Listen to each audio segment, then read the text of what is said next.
We are in the dawn of a new era. We thought we were alone. Rangers, the last survivors. But as the skies clear and the radiation fades, we're picking up more distant signals. And I'll be honest, what I'm hearing out there scares the living shit out of me. Don't listen to that murderer, you fool! Vargas may call himself a general now, but he and his rangers are still the same dog-killing savages they were 15 years ago. The Red Scorpions will protect you people. The Rangers are no good, lying Let our muzzle flash be the light in the darkness, brothers and sisters. Our shining blades are the beacons that lead sinners to salvation. Some call us murderers or lunatics, but we are an army. God's army. Put on earth to wipe the slate clean. Can I get an amen, brothers and sisters?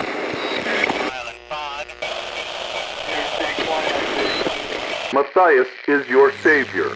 He will make you into a perfect union of man and machine. A race of synthetic warriors who will destroy those butchers in Arizona and bring our clean and perfect future to all corners of the world.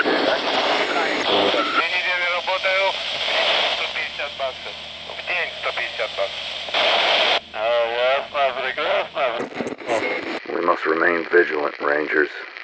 We must look to our borders and beyond, because the enemy is coming, whether we're ready for them or not. Ranger Citadel, this is Ag Center. Come in. We're under attack. It's the plants. Please come in. Ag Center, this is Citadel Base. Please state your situation. Over. Oh, thank God. Please, please hurry. The plants are attacking. They're killing us. Oh, God. The door. They're breaking down the fucking door. Ranger Team Echo 1, we have a distress call from the Ag Center. They're reporting unusual plant activity with casualties. Time to earn your pay, cupcakes. Hello Wasteland 2 backers. My name is Chris Keenan. I'm the producer here at In Exile. This is our first early gameplay video and we're pretty happy to show off our progress so far. So before we get too far into the Agricultural Center, I'll explain some of the major UI elements. On the upper left you'll see the party list, which is led by my 2-year-old son. A major feature you'll hear a lot of us talking about is player customization, which means that I had to import a picture of him when he was sick a few months back. We'll also have a bunch of in-game portraits that you can choose from if you don't want to import one. Finally, rounding out the list, we have our resident dog designer, Chewy.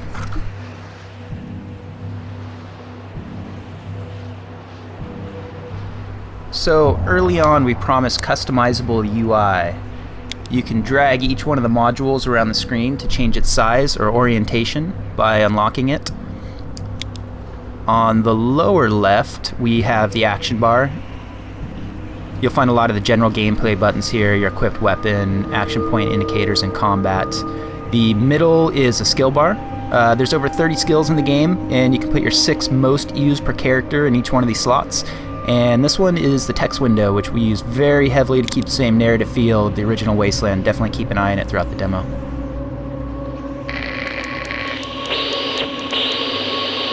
Ag Center, this is Citadel Base. Be advised, Ranger Team Echo 1 is on site and approaching your position. Help is on the way.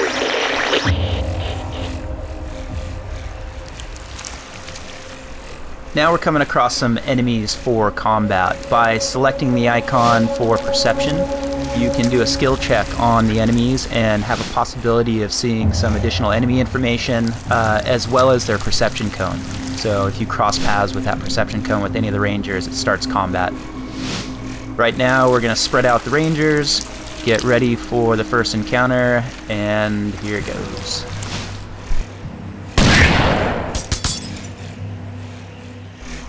So now that combat has started, we go into a turn-based mode.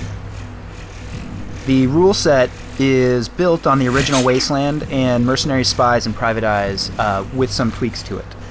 So we use things like distance-based modifiers for chance to hit, including higher % chance as enemies get closer to you, Enemy size and speeds also affect your chance to hit. Larger enemies are much easier to hit than smaller guys or very quick enemies. As well, we tack on friendly fire too, so you really have to pay attention to where your team is standing within combat and use strategy to move around them. Another thing that we're doing is making sure that sounds are also alerting enemies. So if you fire a shot somewhere outside of the range of enemies, they don't care. If you're close to them, then they might actually go to alert the sound and see if they can figure out who shot it. So we do have a hex-based system as well. You can see here that one of the player customization options is we default it off, but if you want to play with the hex grid on, you are more than welcome to do so. How you spec your attributes during character creation changes each one of these characters pretty drastically. Our backers helped us come up with the classic system, which is coordination, luck, awareness, strength, speed, intelligence, and charisma. Coordination in combat gives you additional action points, basically meaning that you're more efficient with each of your actions. Awareness increases your initiative, generally gives you a few more turns than any one combat encounter. Strength gives you a higher maximum constitution and melee damage. Constitution is our version of hit points. And speed will increase your movement in combat. So between the trade-offs of where you put the points in each one of those different attributes can give you a pretty vastly different character for combat. As you might have noticed by now, we're using a two-stage fog of war system. The first layer is areas that you haven't yet explored, and the second one is what you have explored but is just outside of your current perception radius. And now we're going to show an ambush maneuver. You can select multiple rangers and have them fire on an enemy at once to start combat. You don't have to select just a single type.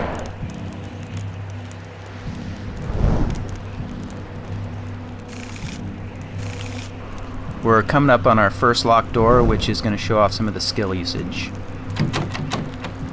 So I can go down and select lockpick with Chewy and trying to use it on the door. You'll see that it said it was a medium skill difficulty. Takes a little while for the skill bar to go up, and he failed. So in character creation, he wasn't necessarily spec'd with a very high lockpick skill. I can try somebody else, like Natasha, who does have a high lockpick skill. Hers said simple, which makes it a lot easier for her to open these doors. As you progress through the game, the difficulty of the obstacles will continue to get harder, and the more that you use each one of your skills, the better that those skills will get. So here we had a different guy. Chewy is the safecracker, so he went in, was able to open it up. We got a canteen, now we're moving out.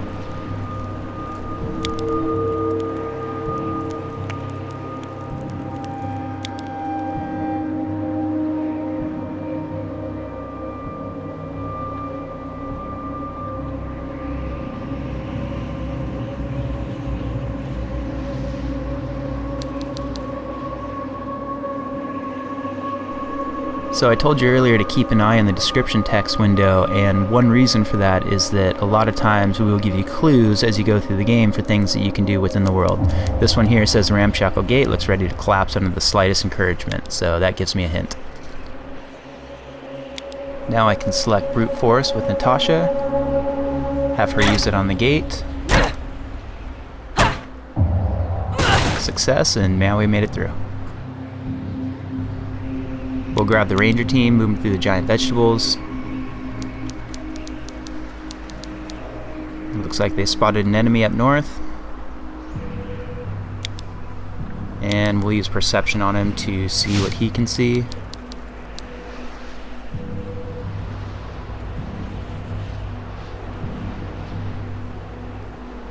So this looks like a good opportunity to take somebody, bring him around to a cover point, and see if we can flank him from behind with the other team.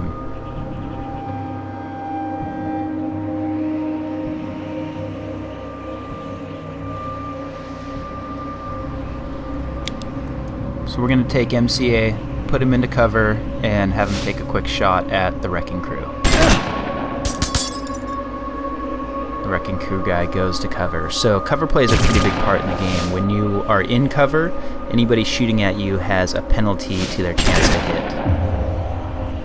So you can see by the other guys flanking from behind, they're getting a much higher chance to hit with equivalent weapons than MCA is in cover. and they took him out.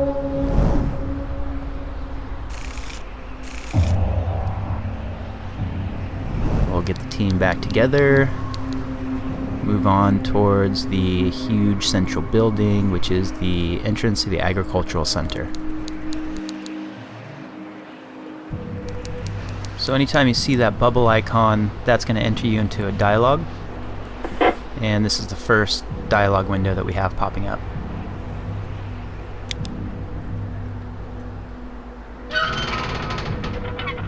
Looks like she let us in. The Rangers going to make their way into the central complex.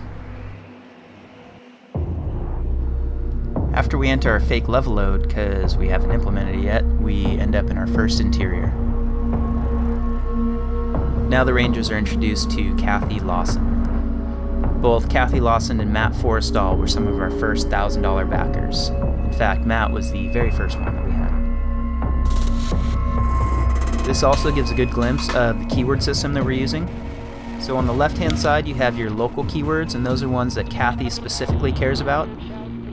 As you go through the conversation, you will branch into different keywords, or you might close off some other ones, and the ones that you keep will go into the regional keyword section. Also big keywords like missions or anything that is a large item within the world will show up in the regional keyword section.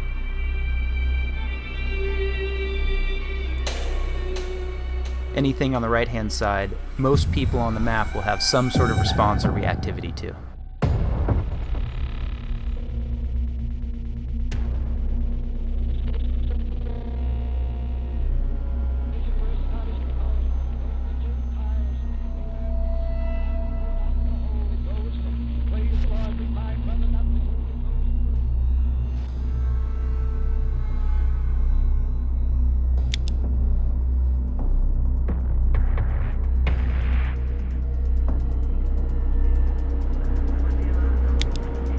Kathy here is essentially giving the Rangers their first mission to do inside the agricultural center. And they make their way over to Matt Forrestal.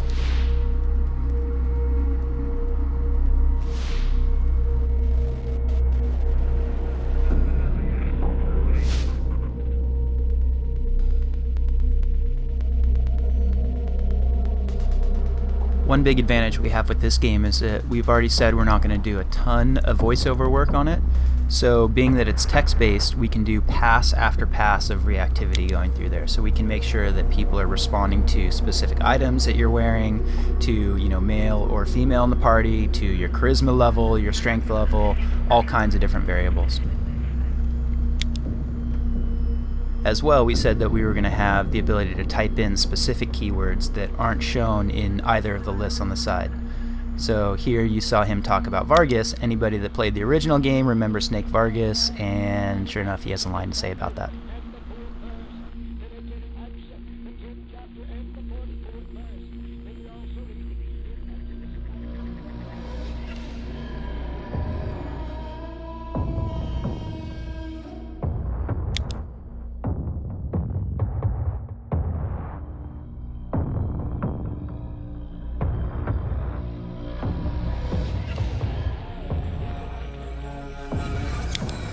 We'll go ahead and finish up the conversation with Matt, and it looks like he's pretty happy with how it went.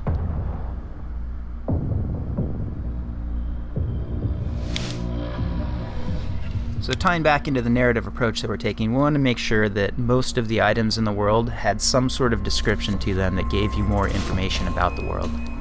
So you'll see that the player chose perception, looked around, anything that highlighted is something that has some sort of descriptive text to it, if you pass the skill check.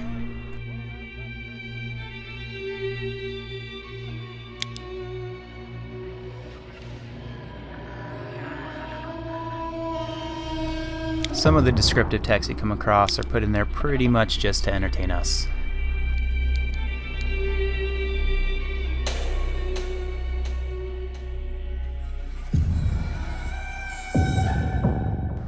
When we originally started the project, we thought we were going to leave a static isometric camera, and the main reason for that was due to the art production. We didn't know if we were going to have enough time to be able to prop out all corners of the world, and our artists so far have done a fantastic job with help from the community, so we are able to actually move the camera around and allow you to control the direction of the camera.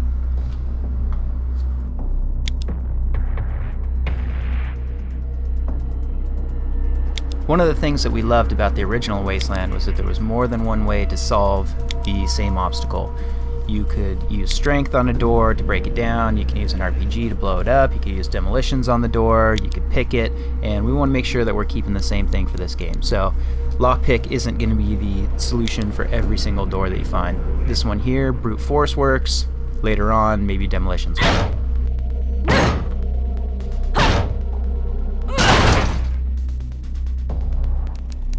Now that we've broken into the door, we can get some loot. Looks like we're going to pick up an AK-97 and some ammunition.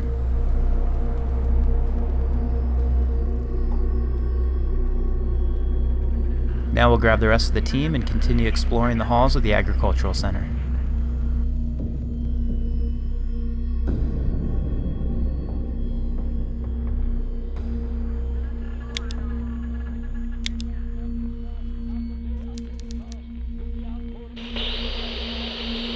Ranger Team Echo 1, this is Citadel Base. Received word from Maxwell, all that you are on site and en route to irrigation shutoff. Please confirm. Over.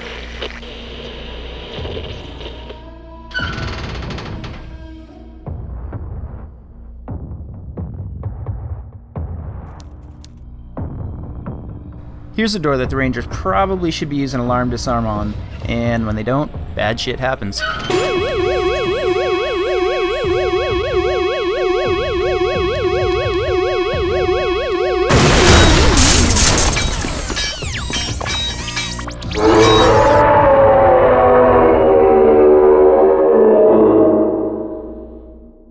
First off, I want to apologize to everybody for having to sit there and listen to me for the last 15 minutes.